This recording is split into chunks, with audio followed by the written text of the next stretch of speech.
नमस्कार दोस्तों, आप सभी का स्वागत है एक बार फिर से एडुलेक्सा के ऊपर। तो आज हम कवर करने वाले हैं हमारी नेक्स्ट पोएम जिसका नाम है one day I wrote her name upon the strand. सबसे पहले इस नाम को अपने देखेंगे कि इस पोएम का नाम है क्या।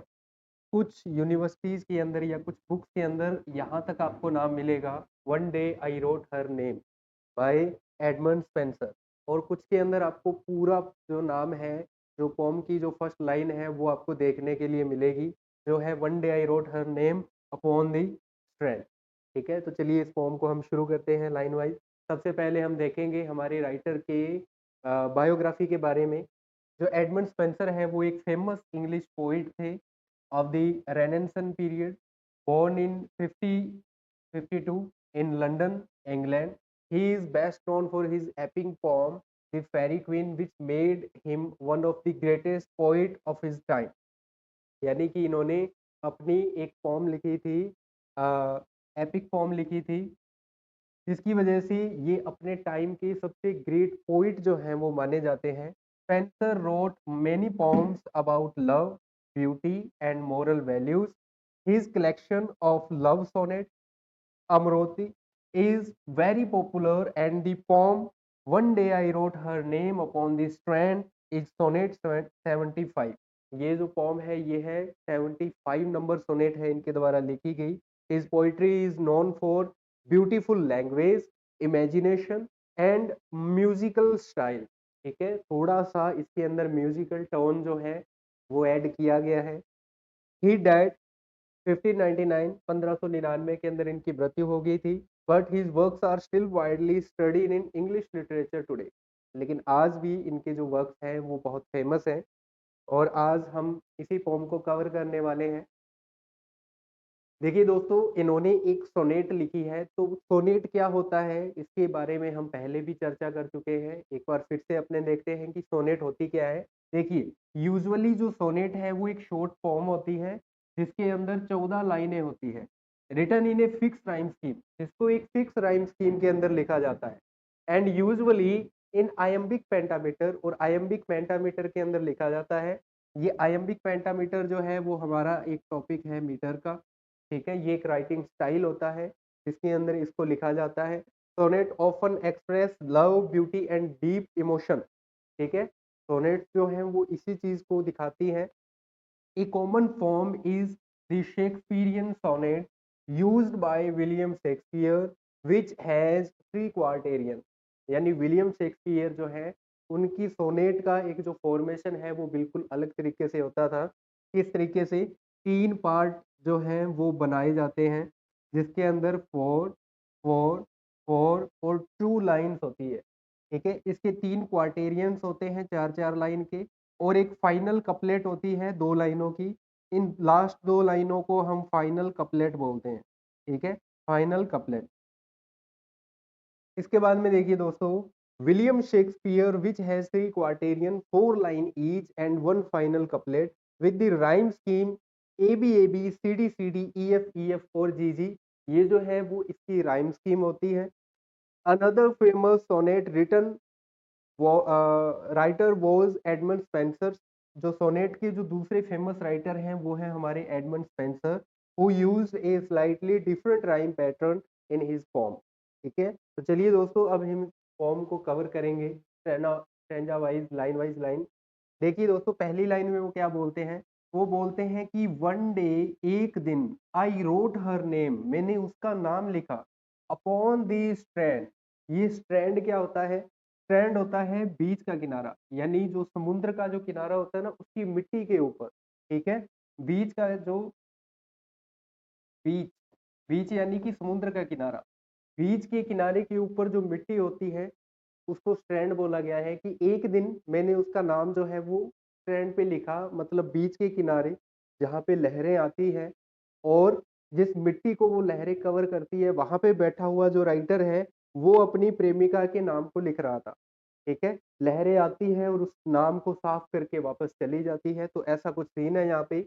बट कम दी वेव्स, लेकिन लहरें आती है, एंड वॉश्ड इट अवे, और इसको बहा के चली जाती है या इसको धो के वापस चली जाती है।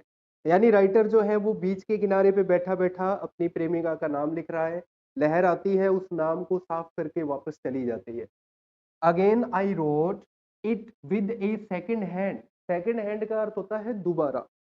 वो राइटर जो है वो बोलता है कि मैंने उस नाम को दोबारा लिखा। किसके ऊपर? उसी बीच की मिट्टी के ऊपर।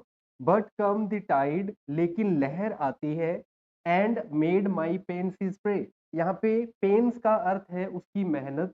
जो मेहनत वो उसके नाम को लिखने के लिए कर रहा था, स्प्रे का मतलब उसको नष्ट कर देती है। यानी वापस वो अपनी प्रेमिका का नाम लिखता है, फिर से लहर आती है, वो उसके नाम को बहा के चली जाती है।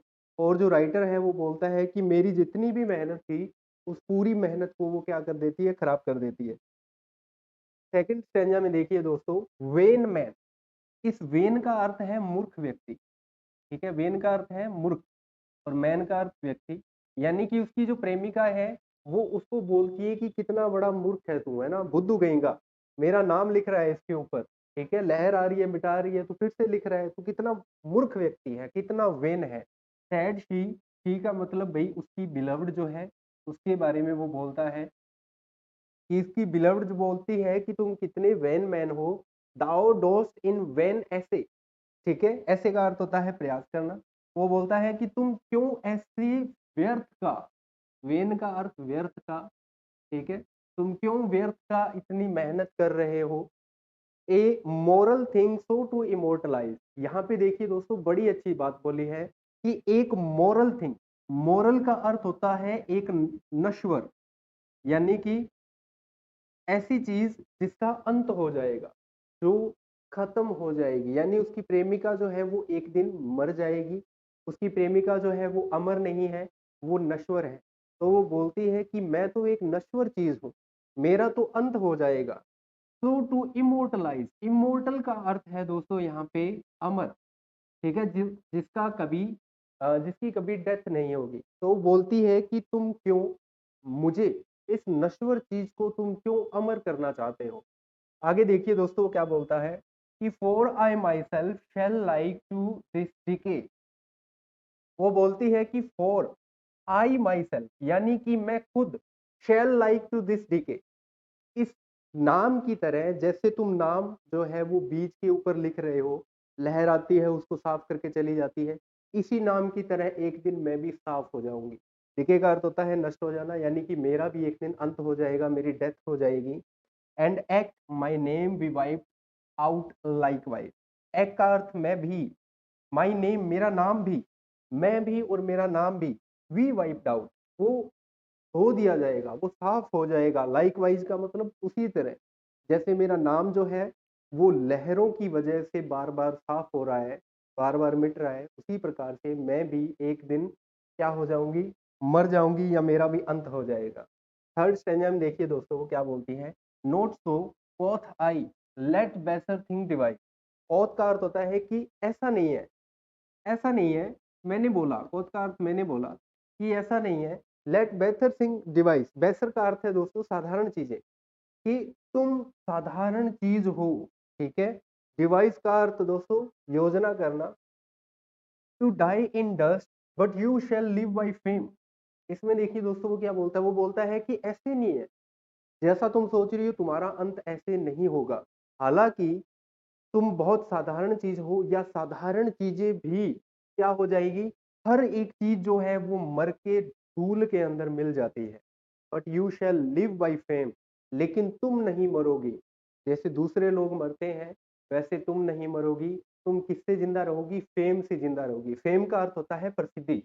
ठीक है, जैसे कोई फेमस हो जाता है ना, तो फेम मिल जाता है, यानी प्रसिद्धि मिलती है। वो बोलता है कि तुम मर तो जाओगी लेकिन तुम हमेशा जिंदा रहोगी, किसके साथ? फेम के साथ। माई वर्स, ये जो मेरे वर्स हैं, वर्स का अर्थ क्या होता है दोस्तों? वर्स का अर्थ वैसे तो कविता से भी होता है, पोम से, लेकिन इस पोम की ये जो लाइनें हैं इसको भी वर्स बोला जाता है। वो बोलता है कि मेरी ये जो कविता की लाइनें हैं, यूर वर्च्यू, वर्च्यू का अर्थ होता है अस्तित्व, कि तुम्हारे इस अस्तित्व को रेयर शेल इटरनाइज, वो क्या कर देगा? इटरनाइज कर देगा। इटरनाइज का अर्थ होता है हमेशा के लिए अमर कर देगा, कि मेरी ये जो पंक्तियां हैं वो हमेशा के लिए तुम्हें अमर कर देगी।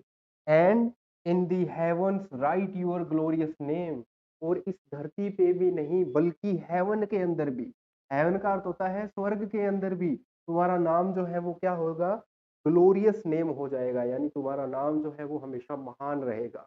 ठीक है, ग्लोरी रहेगी उसकी, महानता रहेगी, प्रसिद्धि रहेगी। अंतिम 2 लाइनों के अंदर देखिए दोस्तों, फाइनल कपलेट के अंदर क्या बोलता है?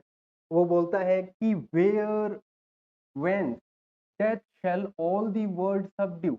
वो बोलता है कि जब, व्हेन का मतलब कभी भी, ये जो मृत्यु है, शैल ऑल द वर्ल्ड, वो उस पूरी दुनिया को कवर कर लेगी।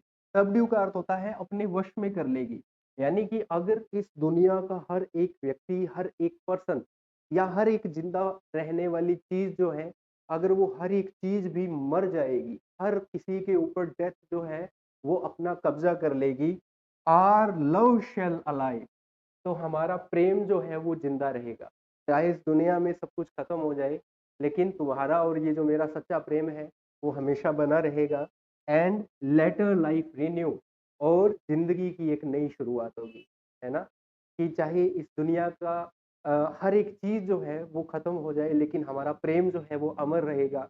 हमारा प्रेम जो है, मेरी ये जो कविताओं के अंदर जो मैंने प्रेम का जिक्र किया है, उस कविता की वजह से तुम्हारा नाम जो है वो हमेशा अमर रहेगा, तुम हमेशा फेम में रहोगी। देखिए दोस्तों, इस पोम का इनर मैसेज क्या है? One day I wrote her name by Edmund Spenser. The inner message of the poem is true love, सच्चा प्रेम, and poetry can make a person immortal. और इसके माध्यम से हम ये भी समझते हैं कि एक जो कविता है वो एक व्यक्ति को हमेशा के लिए अमर भी कर सकती है ना? The poet shows that everything in the world is temporary, कि इस दुनिया में चाहे कुछ भी हो, एवरीथिंग वो टेम्परेरी है, परमानेंट कुछ भी नहीं है। चाहे वो जीवित चीज है, चाहे वो मतलब निर्जीव है, चाहे सजीव है, परमानेंट कुछ भी नहीं है। चाहे पत्थर पहाड़ी क्यों ना हो, वो भी एक टाइम के बाद टूट जाते हैं। And can disappear with time, और सब चीजें जो है वो समय के साथ धीरे धीरे गायब हो जाती है। चाहे वो इंसान हो, चाहे वो प्रेम हो, कुछ भी हो, समय के साथ धीरे धीरे सब कुछ मिट जाता है। Just like the name written on the sand, जैसे कि वो उसके नाम को उस मिट्टी के ऊपर लिख रहा था।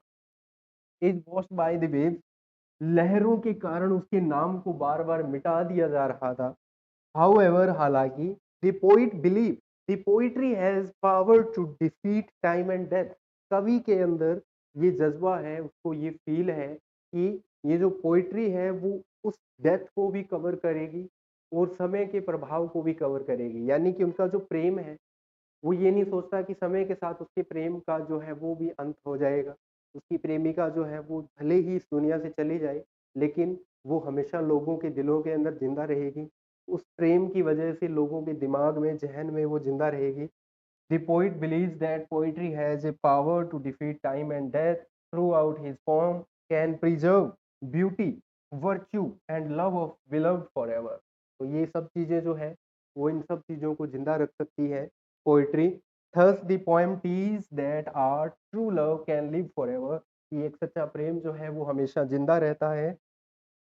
Even when human life and, चाहे एक व्यक्ति के जीवन का अंत ही क्यों ना हो जाए, लेकिन एक सच्चा प्रेम जो है वो हमेशा के लिए जिंदा रहता है। ठीक है, तो ये थी हमारी आज की पॉइंट। शुक्रिया दोस्तों हमारे साथ जुड़े रहने के लिए। हम हैं एडुलेक्सा।